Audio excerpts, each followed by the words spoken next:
कौन बनेगा नेता। नगर निगम के चुनाव पास आने वाले थे। पूरे कानपुर शहर में टिकट को लेकर मारामारी शुरू थी, लेकिन सबसे ज्यादा चर्चा में वार्ड नंबर 40 की सीट थी। वो इसलिए क्योंकि इस बार वहां की सीट महिला के लिए आरक्षित थी। अब सवाल ये था कि चुनाव लड़ेगा कौन। इससे पहले ठाकुर साहब वहां से पार्षद थे और इस बार उन्होंने अपनी पत्नी सीमा ठाकुर को टिकट दिलवाई और ठाकुर साहब की शान के कारण सीमा जी ने 20,000 वोटों से चुनाव जीत लिया। अरे बधाई हो सीमा भाभी, अब तो आप वार्ड की पार्षद बन गई हैं। अब तो हमारे काम आप ही करवाएंगी। अरे ये तो सिर्फ नाम की पार्षद बनी है, वो तो महिला सीट आ गई, वरना पार्षद तो मुझे ही बनना था। अब भले ही चेहरा इसका होगा, लेकिन पावर तो मेरी ही होगी। अरे वाह भाई साहब, क्या दिमाग लगाया है आपने भी। आइए आप लोग, खाना लगा दिया है सबके लिए। सीमा जी पार्षद बन चुकी थी, फिर भी उनकी एक ना चलती। सारे काम ठाकुर साहब खुद ही संभाल लेते और जहाँ जरूरत पड़ती वहाँ सीमा जी का अंगूठा लगवा लेते। सीमा जी ज्यादा पढ़ी लिखी भी नहीं थी। एक दिन ठाकुर साहब और सीमा एक प्रोग्राम में जाते हैं। अरे ठाकुर साहब आप आ गए। ओहो, पार्षद मैडम भी आ गई है। स्वागत है आप दोनों का।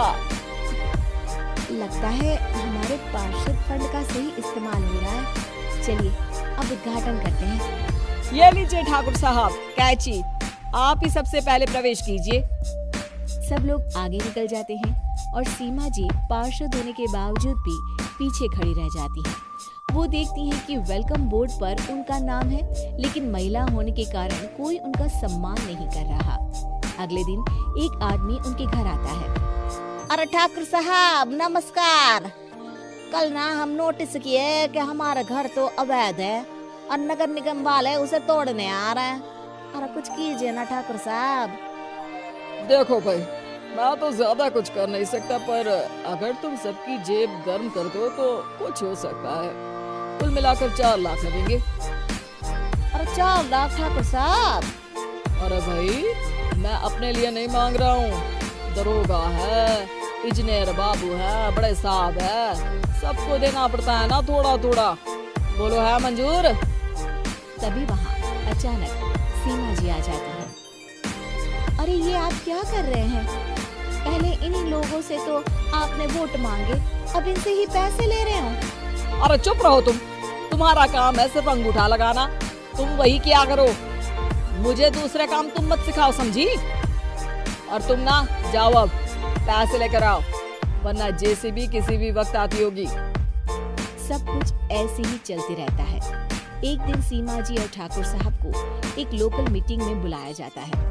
वहाँ पर कई और अधिकारी लोग भी मौजूद रहते हैं। अब मैं चाहूँगा कि ठाकुर साहब हमारे बीच 2 शब्द कहें। मेरे प्यारे भाइयों और बहनों, आज मेरा सौभाग्य है कि मैं आप सबकी सेवा दिन रात कर पा रहा हूँ। आपने मेरी पत्नी को भारी मतों से जिताया है, इसलिए मैं आप सभी का शुक्रगुजार हूँ। मैं आप सबसे वादा करता हूँ कि हमेशा की तरह हमारे वार्ड में किसी को कोई तकलीफ नहीं आने दूंगा।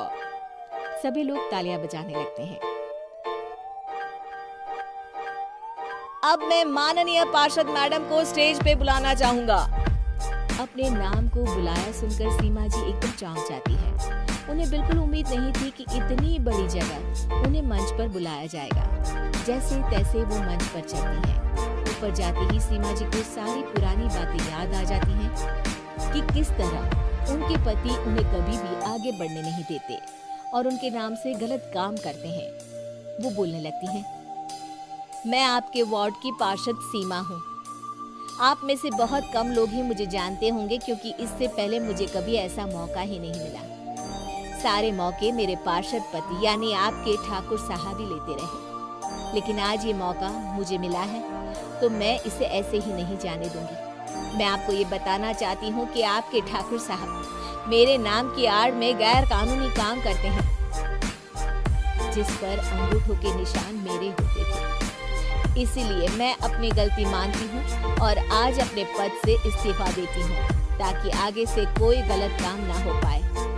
अब फैसला आप सबके हाथ में है कि आप हमें क्या सजा देना चाहते हैं। सीमा जी की बातें सुनकर ठाकुर साहब के चेहरे का रंग उड़ जाता है और वो शर्म से मुंह नीचा करके वहां से चले जाते हैं और पद से इस्तीफा देकर ही सही सीमा जी अपने आप में आत्मविश्वास महसूस करते हैं।